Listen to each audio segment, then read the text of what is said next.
Alright, nga twakamala ddala omwezi gw'abakyala twagala okweyongerayo nga tukyaleeta emboozi ez'enkulaakulana ez'okulaba nti abakyala bannange bavaayo from the back seats up to the front seats. And today tulina omukyala agenda okubanga atubuuliramu ebintu bino eby'enjawulo okusinziira ye emirimu gy'akoze ne what she stands for as a woman. Omukyala gwe tulina olunaku olwaleero, she is a big mentor of women and youths in Uganda here. She's very passionate about the private sector development. She's very passionate about human capital enhancement. She's very passionate about women empowerment. And with her over 20 years of experience, I'm making sure that she implements and designs different multilateral projects, World Bank, European Union, ne wala wanji nnyo ne wano projects ezenjawulo mu Uganda wano okulaba nti she improves both social and economic development of the private and public sector. Omukyalo ono, she sits on different boards. Yes, waliwo board ya National Curriculum Development Center, waliwo Nile Zile Company Limited owned by the government of Uganda, waliwo Presidential CEO Forum, kwegamba ebyonna byonna bituulako naye nga bateeseza ggwanga abakyala bavubuka. Ano wetwogeera, she's the project manager wali ku Private Sector Foundation oba gite PSFU. Awo nno wetugenda okutambulira olunaku olwaleero. Awo nno tugenda okulaba service ye mu bino ebintu bifo eby'enjawulo n'abakyala buli atubuuza nti abakyala kiki kye baleeta, what do women bring on the table? And sometimes ebintu bye tuleeta ku mmeeza weewaawo omuntu ayinza okuba tewali monetary value naye ng'ate emabega eno behind the scenes tukola tubalansinga tuweewaayo ne tuteekamu obugumiikiriza ne tukuteekamu byonna okulaba nti bannange family amaka business ziyimirira byonna nga biyidde ku mukyala omuyeka bw'ati. Tulina Dr. Ruth Aisha Biyinzika olunaku olwaleero Kasolo. Yes, tulina Dr. Ruth Aisha Biyinzika Kasolo. Ndimazeyo bulungi nnyo yagenda okubanga atubuuliramu ebintu eby'enjawulo paka ssaawa 4 weekumirano ku NTV ne Spark TV ne ku X ne ku Facebook paka ssaawa 4. Nange Stella Nante Mwasuze Mutya.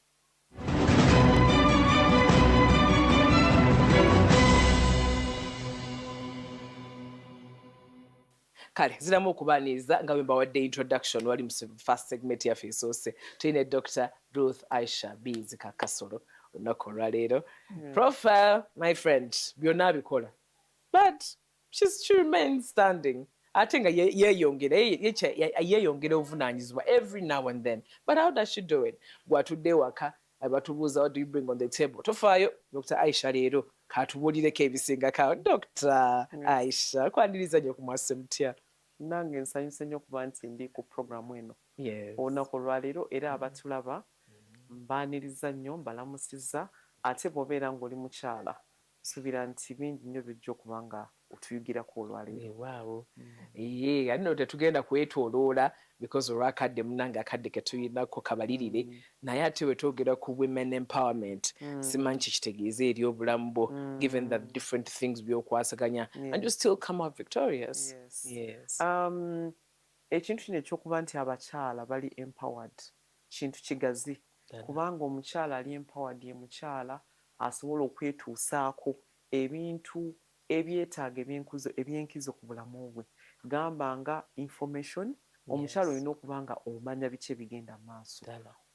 Omukyala ku bintu eby'obulamu olina okuba nti omukyala olina advantage osobola okwetuusaako ebintu byonna ebikwata ku bulamu bwo, ebintu ebyokusoma nti bw'obanga gwe kusoma oba okusomesa abaana bo osobola okyetuusaako. Justice nti wabanga waliwo obutali bwenkanya ng'omukyala osobola okuba nti osobola okufuna obwenkanya.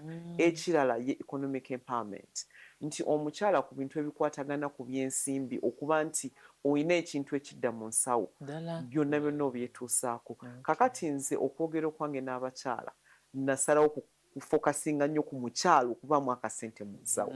Ebintu bingi nnyo empowerment erimu ebintu bingi era abakyala ab'enjawulo bagenze bafokasinga ku bintu ebirala naye nze bwe nakizuula nti obuzibu obusinga mu maka ku bakyala sente neŋŋamba ate nga ndaba mu gaapu eno temuli nnyo bantu bakyogerako neŋŋamba nze bwe buvunaanyizibwa bwe ŋŋenda okutwala nsobole okubukola. Lwaki? Omukyala bw'abanga alinamu akasente ke newe kabeera katini katya kakuwa amaanyi n'obeera ne voice.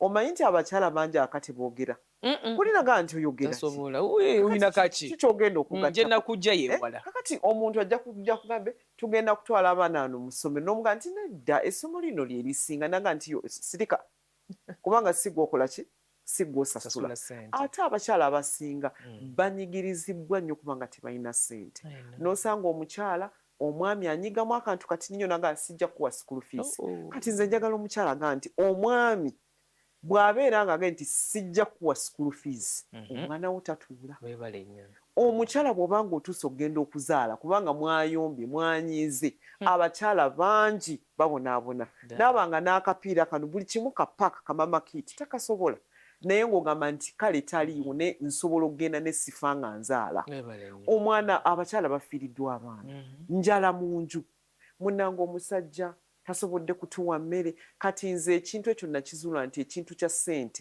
era abantu bangi nnyo abakyala ebimanyiiza omusajja Christmas teyangulidde ennyama ekyanyiiza abakyala ng'olina akasenteko oli bw'abanga kiro ennyama tagiguze ng'okwata ssente zo ng'okola ki wegulira akanyama omuntu n'agamba nti n'omusajja kale tangulira nga kadeeya gomesi amaze emyaka 3 kale tangulira gomesi ebyo abakyala tulina okubivaako bw'ebanga eriyo omusajja ategeera agamba nti omukyala wange nina omuguliranga olugoyi oyo mwebaza naye bw'ebanga eriyo omwami agamba nti simugulidde sijja kumugulira obanga n'ebyokukola tabimanyi lweyiweemu genda muwino ogule akateteiko okwekubemu genda mu katale ak'omubuulo okole ki weeyiwemu akateteeyi kakati ojja kwesanga nti omukyala abeera very happy ng'alina kasente genda ogule lipstick weekoleko koleka makeup oleme kubeera bannange kati nze nakizuula nti ssente bannange omukazi n'obeera n'ebizibu bitya kale beera n'ebizibu ng'olina miliyoni zo 10 musawo ng'olina miliyoni egyo omanyi kyo kitegeeza okuba nti amazigo gakaba bwoti naye ng'oga nti kale kasita ninamu ekyetaano kyange wano kati nze ekyabakyala kye mbasomesa basomesa nti kikulu nnyo omukyala okuba ne ku ssente ye nga yiyo ate bw'obanga omusajja akuwaddeyo akameeza nga gy'oba okwatako erinnya osuneku obeere neyiyo pulaninga ezo zakuwadde ezo kameeza obeere nga zizaala amagoba olinayo obukoko bw'obuganda bw'otunda bw'oba olina akakoko kamu kagule enkoko 2 empanga n'enkazi zibiika amagi omale ofune capital enkoko zijja kuweza ng'olinayo akasente omukyala waakiri kolayo ka greens awo weetaaga billion na billion za sente okusetting up a business kati nze sessions zange ez'abakyala oba okwogera kwange eri abakyala kuviira ddala ku mukyala owa wansi paka kuwaako ali mu billions eri oweŋŋamba nti ng'olina ekizimbe kyo ofuna rent kati lwaki oba obonaabona abasajja bazimba ebizimbe naffe abakazi tusobola ebizimbe ate bingi mu kibuga tusobolera ddala okuzimba ebizimbe tusobola ddala okuba ne bizinesi ennene tusobola ddala okukola ebinene abasajja bye bakola kati nze ekyo kyenteekamu abakyala amaanyi era kati ebintu bino olaba nti omulembe guno abakyala bavudde nnyo mu bintu ebyenjawulo kuba kati olaba ofuna vice president nga mukazi kitegeeza nti nawe odda mu nga wabeera mukazi nange nkola ki prime minister mukyala speaker mukyala tufunyeko abantu abavuga ennyonyi nga bakazi tufunyemuko kuba engineer nga bakazi aba judges nga bakazi kakati olaba nti ofuna amaanyi namwe abali kusho kati muli bakazi zabeeranga omusajja ababeeranga kuyubbisa abasajja katulina abakyala ebijujjulo ebikyala ebinyirira nga they look at you because of what you are able to give not because you're just a woman kati ebintu bino bigenze bikyuka era ndaba nti abakazi kibawa essuubi nze banaye ku ssente tonzijaako abakyala no betulaba omuntu atulaba right now tukitegeere tino abantu kati abaleya batulaba ennaku zino abuse yakyukamu omwami tebakyakuba bakazi gye bali abakuba ne kati bakendeera omwami kyakola they just financially abuse bakujjako obusobozi obw'okukola financial and emotionally ate kati ebyo ndezeraba ate bibina nnyo it's actually worse senga abasajja bakimanyi nti emotional abuse era violence si kuba bukubi naye even emotionally n'agamba sijja kusasulira mwana wo school fees sigenda naye mba nina ssente sijja kuzimbira abasajja bangi abazadde mu bakazi abaana ng'abakazi tebalina bye basula okitegeera ndowooza naye ng'ate omusajja obusobozi akola ki abulina eri abasajja n'agamba nti ono sijja kubagulira bintu byawaka kati engeri abasajja gye bakusaamu abakazi tekyali yakuba bikonde si yakuba mpi okitegeera kati oba olaba nti bwe tukubiriza abakyala okubaako akaabwe ke beekulira kiyamba era abakazi abandaba bwe munaaba nga muyiza ekyama ekyo kubanga abakazi ebizibu bye bayitamu bonna byenkana bifaanagana naye ekikwawula kiba ekyo beeramu n'akasente mu nsawo enjawulo kaaba ng'oli Dubai kaaba ng'ogenda mu lusukulu olulwo weegulira akapolotiko oli eri otema amatooke go okitegeera kaaba ng'ogamba nti kale aganje naye kanfube emperera omwana bwange busome bumale bukole yunivasite bufune emirimu abakazi abasinga ekitiibwa kyabwe baana baabwe nga kye kibaweesa okitegeera ate bwe tuba twogera ekintu kino tetugamba nti abakyala beewaggule ku baami nedda era kyebadde nzizaako kubanga nze ate sikisapootinga abaami bano tubeetaaga naye obuzibu bwe tufunye nti tubadde nnyo ne campaign ez'empowerment of women ate ne tweyogera how do men manage empowerment of women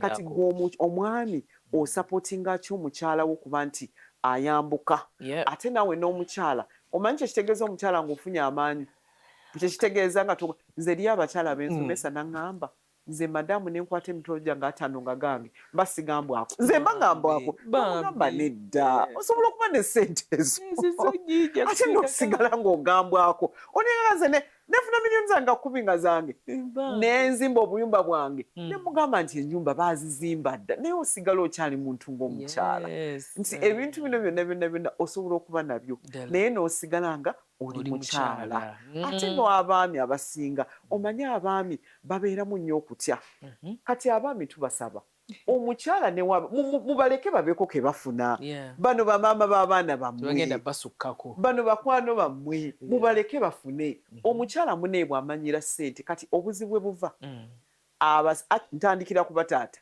taata buli w'okuza omwana omuwala nga tomuyigiriza kukwata mu buyinza omanyi kyebayita okukwata mu buyinza mukwase ku ssente kiwala kyo kikwase ku ssente kigenda okula nga kyakwatako ddaako omutwalo ak'etaano nga kikamanyi bw'oba nga okufunye etaano ziwa omwana mukwaseko ku buyinza amanye nti asobola omugambe Angela jangu wano kati enkoko eno gw'oba otugabira mugambe kati leero ng'ogenda okulidinga mbuulira kati ani gwe mbampa olwaleero nina ebirabo binane kugamba omwana omuwala akule ng'obuyinza akola ki abumanyidde kati omwana omuwala bw'akula nga obuyinza abumanyidde leadership tabeera na maalu ga ssente tabeera na maalu ga buyinza kubanga omuzadde oba okimanyizizza omwana wo okuva buto era abasajja nze era nenya abasajja kubanga omwana omuwala okuwumbawumbwako kula kukolebwa basajja kukolebwa taata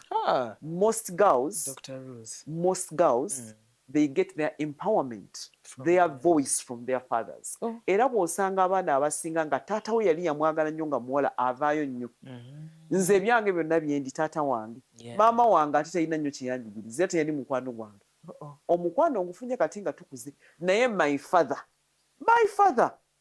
nabeeranga naye nga tubeera naye taata wange yayinanga digi pikipiki era ng'agitulako nga tuula mu maaso tugende yes my dad yes and he pushed me into leadership nze at a young age my father ng'agenda eyandibadde nga yalinga vice chairperson wa LC nga ye vice naye ng'agamba no bw'olina okuyimirirawo wano that's my father nga bw'ali mu nkiiko naye ng'oli agamba wano obeera naye wano okitegeera kati kitegeeza nti ne bw'otandika nze era bwe nali nzimba ennyumba yange my first house nagizimba nga nina emyaka 23 naye taata wange yampa ettaka nankolera n'omusingi ogwasooka nangamba ennyumba eno gimalirize nenjizimba nenjikola ki at 23 kakiba kitegeeza nti oba okimanyidde si kipya uganda kati amaka abatulaba Dr. Ruth abatalina taata single mothers nga beeyongedde eddoboozi ligenda kuvaawo eryo no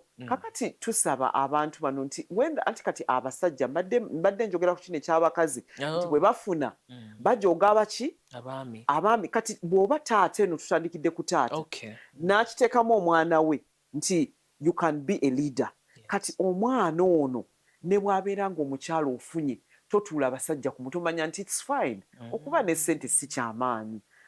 Nze nkubuli abakyala njagala mbayigirize nti beera ne miliyoni 100 obeere ng'oli nnomu. Beera n'ebitaano nga oli nnomu kaaba n'okaaba naye ng'ozirina. Funa emitwalo gy'okumi oba 20 omukyala ndaba ali mu kyalo naye baleme kutegeera nti wafunye. Kati abakyala bw'afuna akasente azimba nedda amuduulya nanga obadde muntu gw'omanyira kati ndabaako ojja kumpuliramu leero ogenda kumpuliramu ekyalo kyonna kirina okumanya ogenda kumpuliramu. Kati nze mbadde njagala nnyo okuyigiriza abakyala nti ne bw'obanga ofunye sigala nga bw'oli. Lwaki omugamba asigale nga bw'oli? Kubanga tujja kufuna violence mu maka. Okitegedde? Abasajja naturally baagala nnyo okufuga era bali bafuzi era be bakama baffe. Bw'obanga oli mukyala mufumbo kubanga naturally Katonda alina engeri gye yakola abasajja nti yabawa leadership eyo nti ne w'obanga oyina kibanga bw'olaba omukyala ng'olina ssente ne w'oba gw'oguze ebintu olina okugamba omwami yabiguze. Olumu nga bw'oba oyina ssente olina n'ozimuwa yaziwa abaana. Sigwe kusookayo kubanga yalemereddwa tubapookera yagaanye n'omugamba omusajja oyo olumu tekibeera kirungi kubanga abaami bano tuba tulina obubasigaliza ekitiibwa kyabwe kijja kiri nakyo era abasajja batini nnyo abali naturally nga bo bakkiriza abakazi obubafuga nga olaba kwini w'e Bungereza bwe yabeerawo bbaawe nga ye yakkiriza nti nze omukyala wange abasajja bwe batyo batini naye ate bw'oba obasanze babeera batini naye balina karakita nga bo tebagamba tatya bw'aba n'omukyala nga w'amaanyi aba tekimutiisa ng'alaba nti this is my queen let's her fly. Era abasajja bendabye abalina abaleka bakazi baabwe agenda ngamba ye bwe bamulaba bw'alaba nga mukazi wa fly nga aba happy very happy agamba let my wife fly. Let's get more people like that please. Who clap for us when we win? There are some men in this country and I want to thank them. Bw'olaba nti bw'alaba omukyala we nagamba olaba mukyala wange yali asika sumbusa awaka naye munnange kati yafunye ka container bannange nze am happy kakati yafunye kagundi katenda agenda kusupplying essomero ng'olaba nti ali happy this woman is growing. Ate eriyo abakyala bangi bendabye nga balina ssente naye nga bakkakkamu ng'abawe abaami baabwe ekitiibwa nga bw'okiwulira muli amaanyi gaffe but also abasajja bano nabo njagala bbawa amagezi nti omusajja bw'obanga olina akasente bw'obanga ofunye totulugunya mukazi. Eriyo abasajja bano abasinga bw'amala okufuna ssente n'atulugunya omukazi we kati omukazi ono n'abeera n'ekintu ku mutima n'agamba bwe nzifuna nyabo ngenda Dubai nja genda Saudi mulekewo. Omwo mwe muli bano abantu abakoze nga baagalana babiri ne bakola nga tebalina ssente batandika tebalina ssente ne batuuka ne bazifuna omwami ate omusajja n'abako ebintu n'afuuka kale kakati abasajja abo njagala obbakubiriza nti omukyalo ono bw'obanga obadde naye ng'omuyina ng'olina tomunyiga n'ofuna tomunyiga ate ddala bw'obanga obadde naye nga tolina n'afuna kubanga abakyala bano bakola ebintu binene mu maka. Oyinza okuba n'omukyala ng'alina omukisa nga mukisa bukisa eriyo abakyala nga tebava wansi ku maviivi bambi n'asabira omwami tetulina mukama muwe leeta omusajja olufuna bw'ati n'apakuka oba omukazi n'amuyisa bubi omusajja ono omulaba ne woba omusajja oyagadde okukola byonna byeyagala eriyo abasajja nga bw'afuna ajja kgenda akwane buli wamu ne bw'onooba ng'ogenze n'okwana naye mukazi wo ng'omulese musanyufu mukolere by'olina okukola muzimbire. Bw'oba ofuna ssente ng'emmotoka ekisula gimuwe teeka abaana be mu ssomero eddungi sigala ng'ojja omulaba tebijja kwegamba Katonda gwe kola biri byonna Katonda ajja gamba nti munafu ng'abantu be babeera naye mukyala we obuvunaanyizibwa kola ki abutabusuddeewo. Kati ekyo abasajja njagala kukola kibajjukiza kyova olaba nti abasajja abatagoberedde bintu ebyo n'abeera ne bakazi be oba abadde ne mukazi we babadde bulungi bamugumiikiriza ye bw'afuna n'ayagala okubayisa obubi era ssente ezo gye biggwera bafa bubi bwe weebuze lwaki abasajja babeera bokka n'embulamu obw'oluvannyuma obwo nga bakaddiye abeera yekka babeera bokka abasinga era azifuna olumu ne zimutuga olumu afuna noga nti ate omusajja yamaze gafa kibwatukira ne baga ate twayogeddeko ku baana bano abali mu maka abatulaba single mothers beeyongedde naye ewali tali ddoboozi lya taata nzizeyo wali owakoonye eddoboozi taata lino kkulu nnyo era naawe taata tumwebaza nnyo bannange mulimu omulungi gwe yakola muggwe kakati awo nedda abakyala aba single mothers bangi naye abakyala abasinga tebeera choice yaabwe abakyala babeera choice yaabwe okuba single mothers batini kizibu nnyo okusanga omukazi n'agamba ayagala akuza omwana we nga talina taata naye olw'okuba nti embeera olumu yebaleetera okukola ki okubeera mu ekyo ne basawo ne bagamba kabekuzi naye mbadde njagala mpe abasajja amagezi nti bw'obanga omukazi omuzaddemu abaana tuwadde tobeera naye single mother gezaako nnyo obeere mu bulamu bw'omwana wo era mbadde ndaba waliwo omuvubuka omuto ani chicken ng'olaba nti alina omwana we naye amulabye late but he's trying he's really trying n'omulala era omuvubuka ayimba alina ebibiri oba yanirabidde erinnya lye ali kuba no mukwano gwa Farida Nakazibwe yani Bruno yes naye mulaba nga alina abaana be and I think they are really giving a trend to these young boys men okumanya nti ne wobeera mama w'omwana temukwatagana gezaako nnyo beere mu bulamu bw'omwana ate n'abazadde njagala bawabula nti bw'obeera ng'olina mukyala wo nga walina mukyala wo ne mu maka abazadde ne mubeera n'entalo muzijje mu baana temugatta abazadde entalo zammwe mu baana at all omwana maama oba taata nga wafunye obutateregana ne mukazi wo oba ne mama abaana bo abaana bajjeemu mama mbasaba nti bw'oba obeera n'abaana bo nkwegayidde tubateeka mu bigambo okukyawa taata waabwe bw'obeera nga gw'oli taata eriyo ne bataata nga yabeera n'abaana naye nayagala abaana bakyawe maama waabwe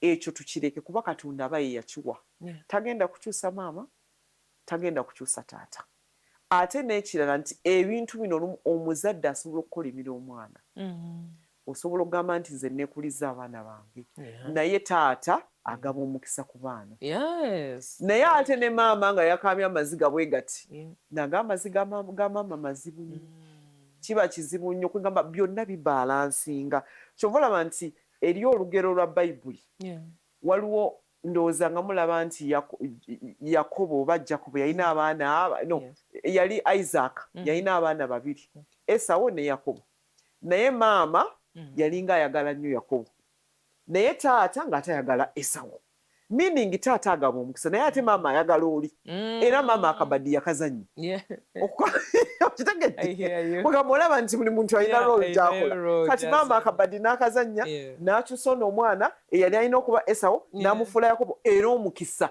Yakobo yagutwala naye nga taata yagugabye era taata bwe yamala okutegeera nti omwana gwawadde omukisa si Esawu oli gwayagala it was too late Esawu najja n'amugamba taata tosobola kulivokinga mukisa ogwo naga ate kikyasoboka era oweerezanga muganda wo nga it is too late you get it kati therefore you realize that both the mother and the father play a role kati fe abakuze nze nkuze ne mama wange ne taata wange my parents have been together for the last 60 years. Naye fe tubeera nnyuto tuli mu tuzannya katemba tubeera mu katemba emyaka gyonna tubeera mu katemba anti kati maama ajja n'akubuulira ebizibu naye ng'olabira ddala nti taata yali mu nsobi 311 yali mu nsobi oba muzeeyi najja n'akubulya ng'olabira ddala noga naye mmamireero obadde mu nsobi kati buli muntu ajja n'akubulira ebizibu bye naye as a child olina okuba nnyuto kubanga bonna babo kati okwata owummuliro nga naye mmami leero muzeeyi leero nedda gw'omunyizizza muzeeyi n'omuga naye muzeeyi kino nedda tojja kukola ki okitegeera ate naawe olumu oyinza okugenda kati mami bw'aba yeyanyiize naawe ogenda nonga kati leo kangende ku sayidi ya mami ne tugenda ne tukwata muzeeyi kati muzeeyi wano I like that. But again, at the end of the day, yes. you have to maintain the neutrality. I know. Respect neutrality. Naye abaana basikula fitina. Oyinza okulaba abaana. Eno side needi. Abaana bennyini nga bebatabudde family. Omwana gw'okuzizza. Gw'olabiridde fikyali kyo. Ng'omwana omukuzizza. Oyinza okuba si gw'omuzaala. Naye nga omukuzizza, omwagadde, omukoledde buli kimu. Naye ne wabawo obutakkaanya wakati wo n'omwami wo nga omwana ono gw'okuzizza ate yaluteekamu najje n'atwala eri. Enku ng'ayagala mukwatagana. Okitegeera ate nebayo abaana era nga gw'omukuzizza naye n'agamba mami ne dadi njagala nkole ki babeere nga bali okay. Kati saba abaana abandaba nga bakulu ddala nga bategeera. Nsaba nnyo abazadde bano temuyingiza temusiikula fitina eri abantu abagala empalana. Waliwo omuntu gwenda ku social media agamba nti nze njagala ebyonoonese njagala nnyo ebyonoonese bye baagala ebyo kasooka tubulemu katono nnyo bwe tukoma ate tutunuulire the different boards z'otuulako nengeri abakyala bano gye mba includinze mu mirimu egy'enjawulo enkulaakulana ebyenjigiriza ebyobukulembeze n'ebirala bingi nnyo tovaawo kyagenda maaso. Kasolo olunaku lwaleero gwe tuli naye gye tutandikidde eri twogedde ku marriage parenting okubeera omukyala okubeera gwe omukyala gw'olinamu kasenteko n'osigala ng'oli mukakkamu awo amaanyi go wegali tulema nnyo ebyo n'ofuna kasente ekyalo kyalo kirina okumanya naye engeri gy'okwatamu ssente zino n'abaami batubuulire mu first segment Dr. Ruth atubuulire mu first segment n'agamba mwempoweringa abaana bano ab'obuwala eddoboozi eryo erya taata eryo kulu nnyo okuteeka confidence mu mwana ono ow'obuwala bw'afuna ebintu ebukulembeze oba engeri gy'okwatamu ssente mu maaso eyo taba kwegamba namaalo taba nti akabiraba wabula ava buto nga taata ono amukutteko obulungi nnyo. Tukyagenda mu maaso Dr. Ruth and you being on different boards right now as we speak. Simanyi abakyala bano muba includinze mutya mu bintu ebyenjawulo projects ez'enjawulo ze mukola mwenga. Kati ekintu ky'okuba nti tukukinga abakyala okuba mu leadership kintu kikulu nnyo era ndowooza guno omulembe guno guwadde nnyo abakyala amaanyi nti osanga abakyala nga bakulira banks osanga abakyala nga bakulira amasomero osanga abakyala nga bakulira ministries ba PS kwegamba kizizaamu nnyo amaanyi. And also ndowooza bw'olaba ne first lady lumu nali njogera ku mukyalo oyo ne ŋŋamba omukyalo oyo Maama Janet Museveni awadde ekyokulabirako abakyala kinene nnyo kubanga bw'otunuliramu history y'engeri gye yajjamu nga first lady yeewuunyisa yasooka n'ajja n'abeera awaka era abantu abasinga bagambanga oyo first lady omanyi first lady normally bagamba nti oyo kifaananyi kya mukyala amanyiddwa nga mukyala kyakomako era abantu bangi nnyo abagezaako okumuyisaamu amaaso nga bagamba oyo wafu first lady kifaananyi kubeera awo naye munange omukyala oyo bw'anyumya olugendo lwe bye yakola n'amala n'addayo n'asoma yaddayo n'asoma nga first lady n'asoma n'amala n'asoma degree ne masters n'agisoma n'akola ki abaali bagamba nti talina bitabo n'abifuna kati ate bwe yamala n'agamba ŋŋenda kwesimbawo ku bwa member of parliament n'agenda era bwe yali agenda okwesimbawo baawe teyamukkiriza muzeeyo kikofiira yagamba teyamukkiriza naye omukazi n'agamba nti nze ŋŋenda nkole ki neesimbewo n'agenda entungamo neesimbawo ku member of parliament era n'ayitamu on merit najja n'atandika okusavinga naye kugamba omuntu ayinza okubuuza why would you be a first lady olina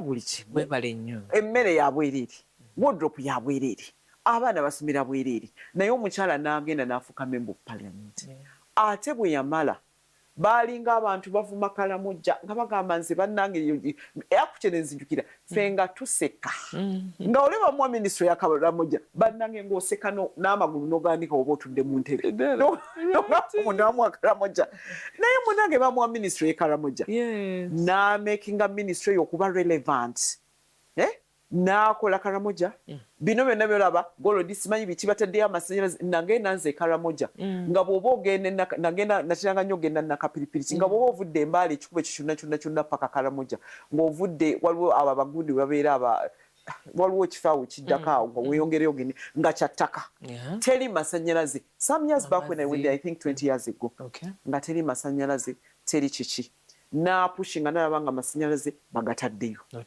n'akola Karamoja kati Karamoja era ye yaviirako n'abantu ababba amabaati g'e Karamoja kuba eriyo ebyessava biki bingi naye nga Karamoja tewali Karamoja eriyo mabo Karamoja eriyo buli kimu she went served in that place nga nobody ever thought kyomulaba nze oyo omukazi abantu tebategeera mulimu maama gwakoze that woman has been an inspiration to women in this country bw'amala okugendayo kati buli muntu Karamoja ajagala okitegeera oyo omukazi omulaba oyo omukazi omulaba n'amala ne bamuwa ministry education bukyanga bamuwa ministry education wali ozeemu okulaba okwekalakasa tedda nga mukube ogamba nti Makerere si yeri eyajjanga omuli obulunaku she's a woman she's a first lady she reads agezezzaako ku reforming ebintu ebyenjawulo emisaala agipushinze emisaala gy'abasomesa kati for next financial year but she's a woman why am I using her okulaga nti ebaayo abantu abakoze ekinene nze omukyalo oyo bwe mudikumentinga era manyi nti emyaka eginajja mu maaso bajja muwandiikako being a first lady and you a minister is so hard kubanga ayina rooli ye nga first lady ayina rooli ye nga minister era sigamba nti agirimu kubanga ayina byayagala okufunamu obwomusaala ayinza n'okuba nga n'ogutunulako tagutunulako naye olaba nti ayagala okulaga abakyala example that it can be that it is possible ebintu byonna byonna byagenze ng'akola abadde adisapproving abantu nti bakugamba nti waluddeyo okusoma genda osoma omale bakugamba nti osobola kufuuka leader genda you can you get it genda wakati batubuli ebintu ebyo nga twezaako emabega discouraginga nnyo tumenyeka mangu self esteem kati anti abantu basogamba oyo ye ebibye byangu si byangu nze nno kankubula oyo omukazi omulaba ayinza okusoma ebitabo bwe biti asoma simanyi wali ogenzeeko n'omulaba nga muyina kye mumubuuza she reads akwata n'asoma n'ogamba naye kakati ono ayina buli kimu lwaki asoma because she wants to show women nti everything has to be earned on merit abakyala ebintu bye tufuna is not just about the looks or just being a woman bw'oba oyagala okuba waggulu eri oyagala obeere MD oyagala obeere minister oyagala obeere oba mukazi governor oyagala obeere you must work for it because at the end of the day when you sit down with a man you have to deliver the same and even better. You have to disapprove people. You get my point. Kati ebintu bino ebisinga abakyala bagenze batuwa ekyokulabirako. Abantu abasinga obungi olaba kati nga speaker batera mujjayo nnyo mu kifaananyi kibi. Naye omukyalo oyo yes baagala nnyo mukuba ne bamwogerera ebibi ne bakuba omukazi oyo naye nkubuli omukazi oyo tudda ku birungi. If you look at the good side of her, she has actually put sanity in parliament. When you look at the way the harmony in parliament is much better. Lulinga abantu buli kaseera simanyi bemupi bekalakasiza baagala kula president simanyi kino kiri naye kwega simanyi I don't know how she does it but she has been able to put it together. Ate kinuma abantu abasinga and I can also tell you they are women. Campaign eno gye tubaddemu kuba katwogera ku leadership eya president teriyo muntu yenna yali first vice chairperson NRM nga gyali nga speaker ali mu kifo ekyo n'omulaba nga ali so inclusive in politics n'omulaba nti afuba nnyo alaba abantu abaposition kino kiri atambudde kubanga you know leadership is also politics. We want women in politics to lead. It's not about in business. We need everything. We need women in politics. We need women in business. You get it? We need women that can give us a voice. Oli ayinza ogamba nze bwe mbeera ne ssente zange politics saagala politics akwatako. Of course. Bagenda kukola ali eri omusolo gukwateko. Omanyi bamala gikola. Obeera mu mmotoka ng'ovuga n'ogwa mu kinnya ne weerabira nti baani abavunaanyizibwa okwaloketinga ssente parliament. Kati so I was talking about the speaker. Ne ngamba nti omukyalo oyo njagala nnyo abantu bamulabemu ebirungi. Ebirungi ng'omukazi byakoze okulaga nti that position can be used to change the kyobalaba nti bamutya. Bagamba omukazi oyo okitegeera omukazi oyo kati eriyo n'abakyala abalala mu bifo ebyenjawulo nga balina be basaavinze ne basaavinga n'olaba ng'omukyala alina engeri gy'akoze ki kyakyusizaamu ebintu. Nina abakyala bemanya bali mu real estate, nina abakyala abamu bemmanyi nga balina amasomero, omukyala nga running essomero nga it's even performing better than that of men. Oyogedde ku speaker and I really love ekifaananyi ky'otusiigidde Mama Janet naye fe abantu abasinga baba tebamanyi na history oyo oba muntu oyo akikola atya. And what is unfortunate for me on my side is that most women actually be basingamu ennamba y'okuleeta abo abantu down. Theme ya this ya International Women's Day yabadde egamba give to gain. Abakyala basinga tebaagala kuwaayo kufuna. And I was at some dinner n'okyogerako, but please spread for us a picture of abakyala okwagaliza omuntu ate nabo ne bafuna. Kati ekintu ekimu kyembadde nsaba abakyala nti bwe tuba nga tulinayo bannaffe abasatulumyeko tubasupportinge basigaleyo. Kyova olaba nti nze njagala nnyo era ntandise movement of positive churches whereby the churches omukyala bw'aba ali waggulu tumuselebrating. We celebrate these women. Abakyala abasinga abase era bannabwe bakola ki babajjayo oli gwe n'obeerawo ng'oyagala kussa busiki. We shouldn't be used to put down other women. We should celebrate these women. Oli bw'aba nga alina kyakoze tumuselebrating, kubanga abakyala abaliwo bye bakoze weebali nga balina bye bakoze. Laba omukyala ono omukyala Prime Minister Nabbanja, omukazi yajjayo ne bamuyisaamu amaaso. Olina nga nti she can't even manage a garbage truck company. Really? I know. For a woman like her? Bambi kikyala ekyo she has really mobilized. And I celebrate these women. I want to celebrate them because if nobody is celebrating you, I want to celebrate you. Because bw'olaba nti abadde ekifo kyo yakiyingiramu teyalina nnyo kale experience yamanyi, naye mu experience enye entini gy'alina agezezzaako okutambula Uganda yonna, agezezzaako okukola political mobilization, agezezzaako nnyo okusupervisinga ebintu. Kwegamba tekitegeeza nti omukyala tasobola kubaamu na bituufu, naye why would we look at people's weaknesses? Bw'obanga opportunity enezenga y'abakyala kuba waggulu, lwaki twagala ate abaliyo tubajjeyo? Abaliyo tubapushinge ate n'abakyala bano abali waggulu mbasaba bw'obanga gy'oli sika banno.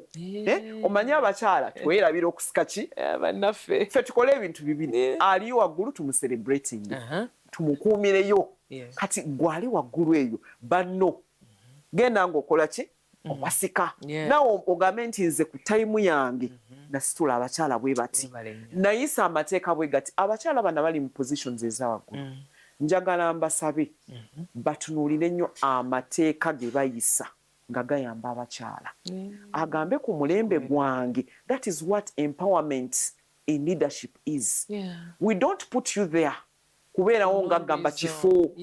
Ekifo ekyo ky'olimu gamba we nali nkirimu nateekawo kino ekiyamba abakyala. That would really be good.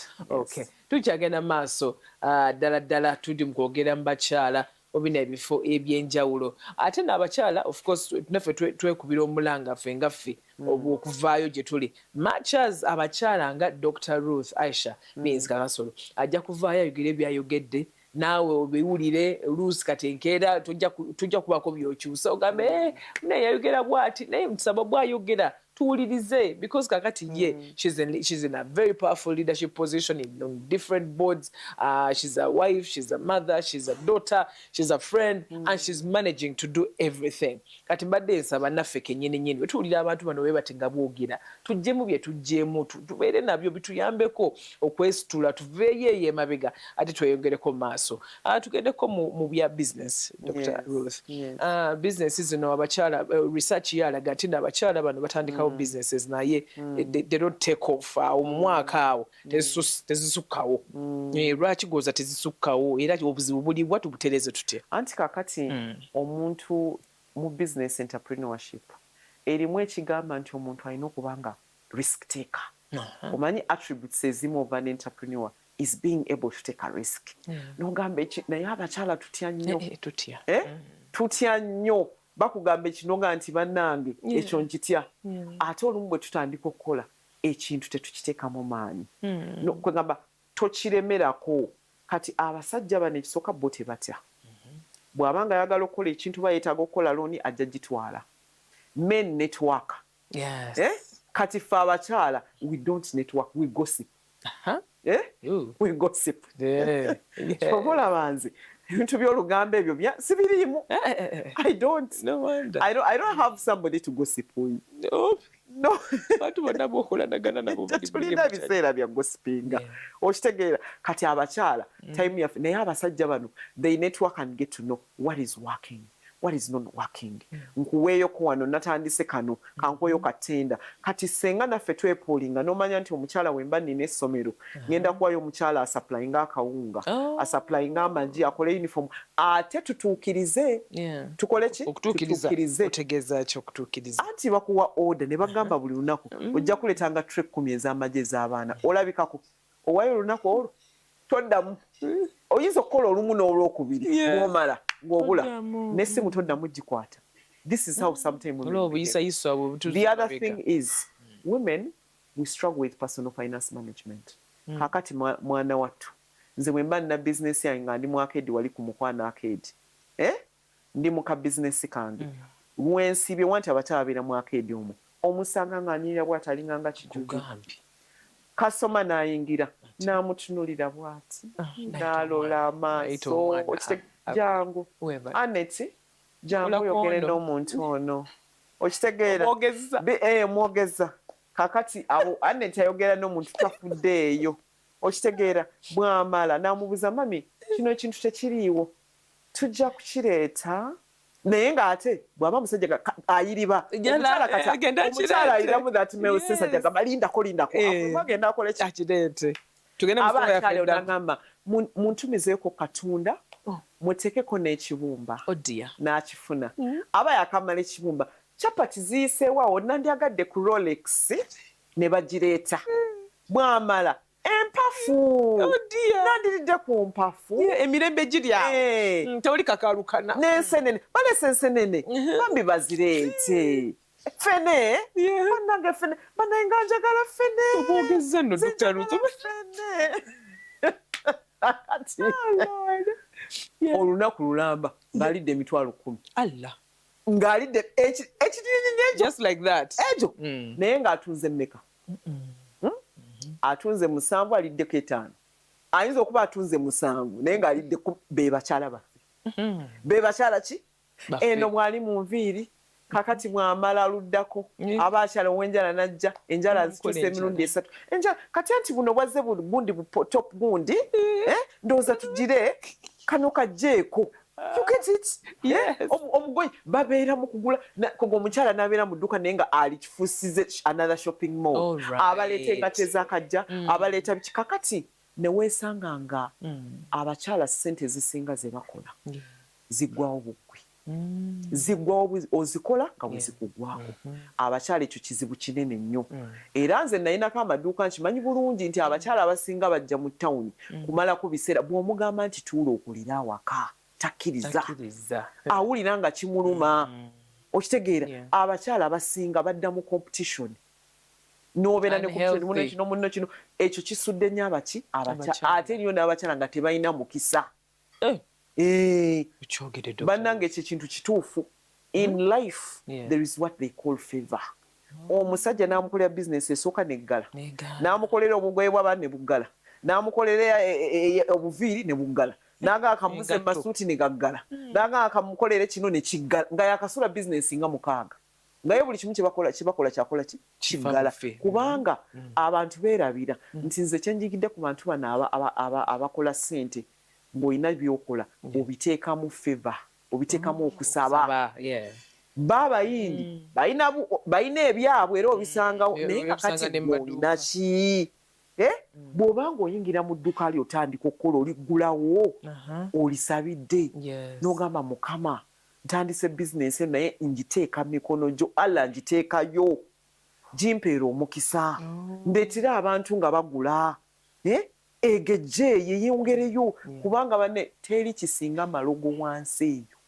Nina omuntu gwe mbadde njogera naye njogera n'omuntu leero nga tunyumya naŋŋamba omuntu okubeerayo wansi mu kikubo nti eddogo eririyo nange mbiraba ku TikTok ntukeera ku dduuka luno osangayo ebintu ntuwa emitwe gy'enkoko biki ku dduuka amaaso g'edduuka osanga biki okuyimiramu eyo surviving kitegeeza nti bizinensi olina okuba nga olina kyeweesiga bw'obanga gwe toli ku ddogo eddogo toliriiko oli ku ki okitegedde oli ku ki kati bizinensi ogenda okulaba gwe ekonteyina eyo yeegwa naye nti yagudde yeegwa mu nnyanja ebintu neyeggula eggula ezo gambe eyo yeegudde nti simanyi ate bodaboda yabadde etwalira bano akatogo ka restaurant neegwa nemenyo ensingo y'omwana ali ku ICU kati kapito yenna nobeera nga ogenda mumala muki kati so ebintu ebyo bitawaanya nnyo ki ate n'ekirala abakyala tebamanyi kubala magoba kati omuntu n'abeera ne bizinensi osuubula sukaali oba osuubula buleega bw'abakyala naye nga akaleega tomanyi kubala nti bwe ntunda akaleega kano $3 ne wembeera nga nakasuubuddeyo $2 omutwalo guno gwonna si magoba si magoba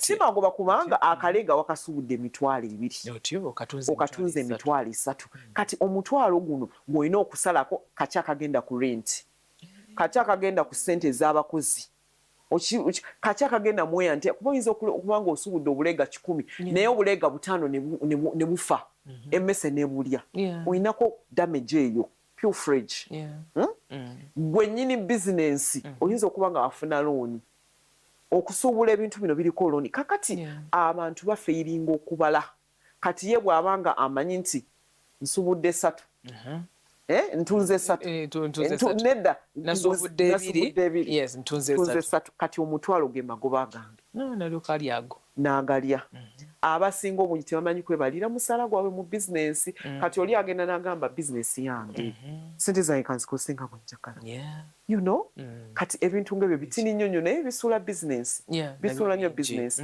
ate n'ekirala nti fe abakazi ebiseera ebisinga tutya nnyo ebintu ebinene buli kaseera twagala nnyo okukola obuntu obutini botiiki nja kukola buno ngenda kukola tekawe yange ku lubalaza tetwagala kulowooza bintu bigger things kati n'obeera nti ebinene tubitya abakyala abasinga ffenna ebinene tukola ki tubitya waliwo omukyala asobola tulaba right now nga ye yandyekwasizza nti ze saasoma nakusukka P2 S1 oba S4 naye ng'ate njagala kugulawo business njagala kutegeera ebintu bino ebyokubala mu information because ogambye information eri mu kutandika ogamba empowerment means omukyala nga alina information emuyambako okutambuza obulamu ebintu bino tubijjeewa mu byetutwerodde bano how do we outsource these things okulaba nti business etambula niwakubadde alimu teyasoma bitabo anti kati abakyala bano kati ekyewuunyisa abantu balina okuyiga ekintu kimu nti abantu betugamba abataasoma ate bamanyi okubala bizinensi omuntu awo boolaba abataasoma asobola okubalya amagoba gali ku sukaali paka ku kwota naye nga gwe yasoma tokola ki tokibala tokimanyi kati be ekibakuuma bamanyi okubala nti abala ekintu konteyina n'amanya konteyina wengireeta okugitusa e Mombasa okugitusa ano bwe mba nga ntuuze n'amanya naki kyagenda okutunda bamanyi okubala kati ate ekirala tebakuwa kumanya abantu abo balaba babeera ne expert omulaba nga teyasoma naye ng'alina amubalira ebitabo alina gwafuna amuyambako kati kiba kitegeeza nti nga tuddukanya ebintu bye tukola tuba tulina okufuna ba expert abatunyamba abatuwabula abakyala mbakubiriza mugende mu bitongole by'abakyala grow eyambako nnyo women platforms mugende mu bibiina nga Uganda Entrepreneurs mugende mu manufacturers sector gy'olimu genda onoonya associations eziriyo kati obeere ng'osoma ate ne ku TikTok kuno kubako ebintu bingi byetusomeseza abakyala nawe gy'oli eyo osomesa abakyala ogenda bugenzi kati awaka ng'oli waka mu buliri bwo ng'oteekako onoonya binyuma ebisomesa omanye abantu baagala olugambo ku TikTok ebyonoonese babeera okwogenda okulaba nga yesinga likes naye ng'omuntu nze ngenda nendaba ng'omuntu ayinza okuba nga alina bakola beefuula baddiikuula naye ng'abantu banyumirwa tayogera kyayagamba tukitegeera naye ng'okunyumirwa okulwa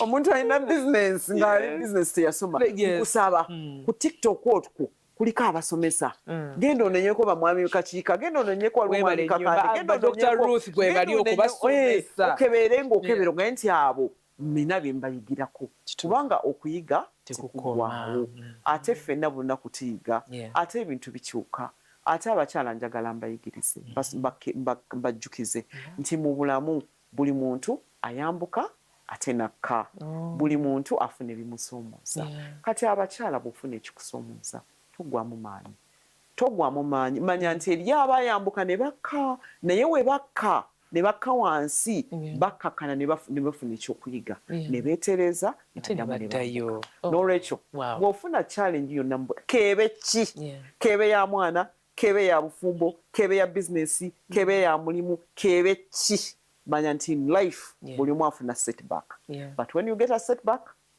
don't stay down there in depression. Do not rise up again and you make it in life. Thank you so much, Dr. Aisha Ruth Kasolo Biyezika.